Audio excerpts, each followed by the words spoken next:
ನನ್ನ ಹೆಸರು ಬಾಲು ಅಂತ. ನಾನು CBs ಅಲ್ಲಿ ಇನ್ವೆಸ್ಟ್ ಮಾಡ್ತೀನಿ. ಅದು ಹೆಂಗೆ ಅಂದರೆ, ಫಸ್ಟು 15,000 ಕೊಟ್ಬಿಟ್ಟು ಸೇರ್ಕೋಬೇಕು. ಆಮೇಲೆ ನಮ್ಮ ಥರನೇ 3 ಜನನ ಸೇರಿಸ್ಬೇಕು. ಅವ್ರು 3 ಜನ, ಅವ್ರು 3 ಜನ, ಹಿಂಗೆ ಆಗಿ ಲಾಸ್ಟಲ್ಲಿ 1 ಕೋಟಿ ಸಿಗುತ್ತೆ.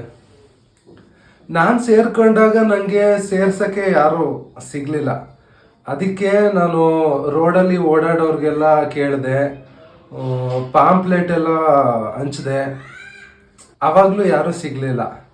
ಅದಕ್ಕೆ ನಾನೇನು ಮಾಡಿದೆ ಅಂದರೆ, ಚೈನೀಸ್ ಆ್ಯಪಿಂದ ಲೋನ್ ತಗೊಂಡು 3 ಜನ ಬೇರೆಯವ್ರ ಹೆಸರಲ್ಲಿ ನಾನೇ ಸೇರ್ಕೊಂಡೆ. ಇದೆಲ್ಲ ನಮ್ಮ ಅಪ್ಪಂಗೆ ಗೊತ್ತಾಗಿ ಅವ್ರು ಹೇಳಿದ್ರು, ನಿನ್ನ ಹೆಸರು ಬಾಲು ಅಲ್ಲ ಗುಬಾಲು ಅಂತ ಇಡಬೇಕಾಗಿತ್ತು ಅಂತ. ಇಷ್ಟೆಲ್ಲ ಆದ್ಮೇಲೂ ನನಗೆ ದುಡ್ಡು ಬರಲಿಲ್ಲ.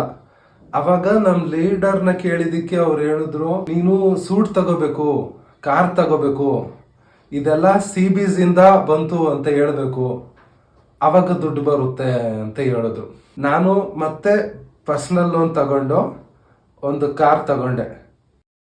ಇವಾಗ ನನಗೆ ದುಡ್ಡೇನು ಬರ್ತಾ ಇಲ್ಲ, ಆದರೆ ಸಾಲ ಕೊಟ್ಟವರೆಲ್ಲ ಮನೆ ಹತ್ರ ಬರ್ತಾ ಇದ್ದಾರೆ. ನನಗೆ 1 ಕೋಟಿ ಒಂದು ದಿನ ಬಂದೇ ಬರುತ್ತೆ. ನೀವು ಇನ್ವೆಸ್ಟ್ ಮಾಡಿ 1 ಕೋಟಿ ಸಂಪಾದನೆ ಮಾಡಿ.